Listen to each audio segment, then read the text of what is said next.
Item ಯಾವುದೇ ಇರಲಿ try ಮಾಡಿ ಆಚಿ ಚಿಕನ್ ಮಸಾಲಾ. ವಿದ್ಯಾರಣ್ಯಪುರಂನಲ್ಲಿ ಕಾಣೆಯಾಗಿದ್ದಂತ ಇಬ್ಬರು ಬಾಲಕಿಯರ ಕೇಸ್ಗೆ ಸಂಬಂಧಪಟ್ಟಂತೆ ಕಾಣೆಯಾಗಿ 90 ದಿನಗಳಾದರೂ ಕೂಡ ಪತ್ತೆಯಾಗದ ಹಿನ್ನೆಲೆ ಈಗ ಇದಕ್ಕೆ ಸಂಬಂಧಪಟ್ಟಂತೆ ಬಾಲಕಿಯರ ಮಿಸ್ಸಿಂಗ್ ಕೇಸನ್ನ ಸಿಐಡಿಗೆ ವರ್ಗಾವಣೆ ಮಾಡಲಾಗಿದೆ.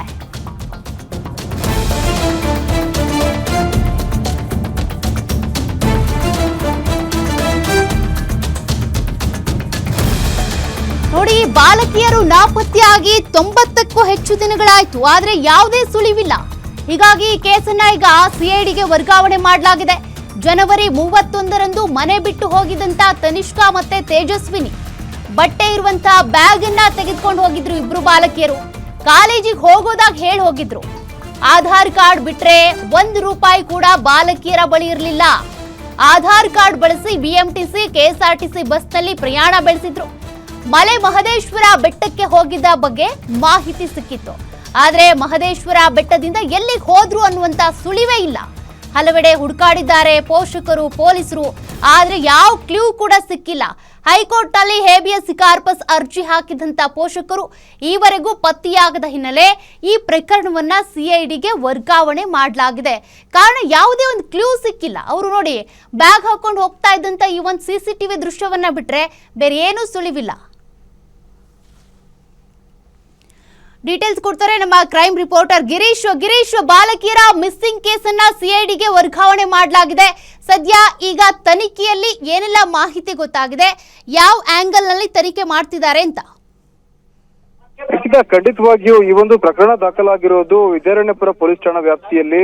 ತನಿಷ್ಕಾ ಹಾಗೂ ತೇಜಸ್ವಿನಿ ಎಂಬ ಇಬ್ಬರು ಕಾಲೇಜ್ ಮೇಟ್ಸ್ ಅಥವಾ ಯುವತಿಯರು ಅನುಮಾನಾಸ್ಪದವಾಗಿ ಮಿಸ್ ಆಗದೇ ಇದ್ರು ಕೂಡ ಮೇಲ್ನೋಟಕ್ಕೆ CCTVಯಲ್ಲಿ ಏನು ಪರಿಶೀಲನೆ ಮಾಡಿದ್ರು ಅದರಲ್ಲಿ ಅವರು ಬ್ಯಾಗ್ ಅನ್ನು ಎತ್ತುಕೊಂಡು ಅದೇ ರೀತಿ ಮನೆಯಿಂದ ಆಧಾರ್ ಕಾರ್ಡ್ ಗಳನ್ನು ತೆಗೆದುಕೊಂಡು KSRTC ಬಸ್ ನಲ್ಲಿ ಟ್ರಾವೆಲ್ ಮಾಡಿರೋದು ಪ್ರಾಥಮಿಕ ಒಂದು ತನಿಖೆಯಲ್ಲಿ ಪತ್ತೆಯಾಗಿತ್ತು. ನಂತರದಲ್ಲಿ ಅವರ ಕಡೆಯ ಬಾರಿ ಏನು ಒಂದು ಲೊಕೇಶನ್ ಅಲ್ಲಿ ಇದ್ರು ಅದು ಚಾಮರಾಜನಗರ ಜಿಲ್ಲೆ ಆ ಒಂದು ಭಾಗದಲ್ಲಿ ಇದ್ರು. ತದನಂತರದಲ್ಲಿ ಅವರು ಎಲ್ಲಿದ್ದಾರೆ ಅನ್ನೋದನ್ನ ಪೊಲೀಸರು ಪತ್ತೆ ಹಚ್ಚುವಲ್ಲಿ ವಿಫಲರಾಗಿದ್ರು ಅಂತಾನೆ ಹೇಳ್ಬೋದು. ನಂತರದಲ್ಲಿ ಅವರ ಮನೆಯವರ ಅರ್ಜಿ ಅಂತ ಒಂದು ಹೇಬಿಯಸ್ ಕಾರ್ಪಸ್ ಅನ್ನ ಸಲ್ಲಿಕೆಯನ್ನ ಮಾಡಿದ್ರು ಕೋರ್ಟ್ಗೆ. ಕೋರ್ಟ್ ಕೂಡ ಒಂದು ಆದೇಶವನ್ನ ಮಾಡಿತ್ತು, ಅವರನ್ನ ಕೇವಲ 1 ವಾರದಲ್ಲಿ ಅವರನ್ನ ಹುಡುಕಿ ಕೊಡಬೇಕು ಅಂತ. ಆದ್ರೂ ಕೂಡ ಆ ರೀತಿಯ ಕೆಲಸಗಳು ಆಗಿಲ್ಲ. ಈ ಒಂದು ನಿಟ್ಟಿನಲ್ಲಿ ಆ ಒಂದು ಕೇಸನ್ನ ಸದ್ಯ CID ಪೊಲೀಸರಿಗೆ ವರ್ಗಾವಣೆಯನ್ನ ಮಾಡಿದ್ದಾರೆ.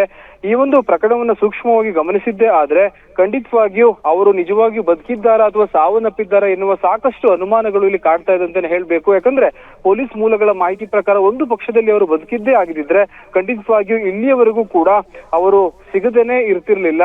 ಮತ್ತೊಂದೆಡೆ ಅವರೇನಾದ್ರೂ ಹ್ಯೂಮನ್ ಟ್ರಾಫಿಕಿಂಗ್ಗೆ ಒಳಗಾಗಿದ್ದಾರೆ ಎನ್ನುವ ಅನುಮಾನ ಕೂಡ ಕಾಡ್ತಾ ಇದೆ. ಯಾಕಂದ್ರೆ ಸಾಧಾರಣವಾಗಿ ಮೃತಪಟ್ಟಿದ್ದೇ ಆಗಿದ್ದಿದ್ರೆ ಅಥವಾ ಯಾವ್ದಾದ್ರು ಸಾಕು ಪ್ರಾಣಿಗಳಾಗಿರ್ಬೋದು ಅಥವಾ ಕಾಡು ಪ್ರಾಣಿಗಳು ಅವರ ಮೇಲೆ ದಾಳಿಯನ್ನ ಮಾಡಿ ಮೃತಪಟ್ಟಿದ್ದೇ ಆಗಿದ್ದಿದ್ರೆ ಅವರ ಬಾಡಿ ಕೂಡ ಸಿಗ್ತಾ ಇತ್ತು ಅಥವಾ ಪಳೆಯುಳಿಕೆ ಕೂಡ ಸಿಗ್ತಾ ಇತ್ತು. ಆದ್ರೆ ಇದಾವುದು ಕೂಡ ಪತ್ತೆ ಆಗಿಲ್ಲ. ಹೀಗಾಗಿ ಏನಾದ್ರೂ ಹ್ಯೂಮನ್ ಟ್ರಾಫಿಕಿಂಗ್ಗೆ ಒಳಪಟ್ಟಿದ್ರೆ ಅಥವಾ ಯಾರಾದ್ರೂ ಅವ್ರನ್ನ ಕಿಡ್ನಾಪ್ ಮಾಡಿದ್ರೆ ಎನ್ನುವ ಸಾಕಷ್ಟು ಆಯಾಮಗಳಲ್ಲಿ ತನಿಖೆ ನಡೆಯುವ ಸಾಧ್ಯತೆ ಇದೆ. ಒಟ್ಟಾರೆ ಅವರು ಎಲ್ಲಿ ಹೋದ್ರು ಏನಾದ್ರು ಅನ್ನೋದು CID ಪೊಲೀಸರು ತನಿಖೆ ಮಾಡ್ಲೇಬೇಕಿತ್ತು. ಅವರಿಗೆ ಇದೊಂದು ದೊಡ್ಡ ಚಾಲೆಂಜ್ ಅಂತಾನೆ ಹೇಳ್ಬೋದು ಅಂತ.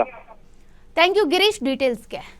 ನಿಮ್ಮೂರಿನಿಂದ ವಿಶ್ವ ಮಟ್ಟದವರೆಗೆ ರಾಜಕೀಯ, ಸಿನಿಮಾ, ಸ್ಪೋರ್ಟ್ಸ್ ಯಾವ ಸುದ್ದಿಯೂ ಮಿಸ್ ಆಗಲ್ಲ.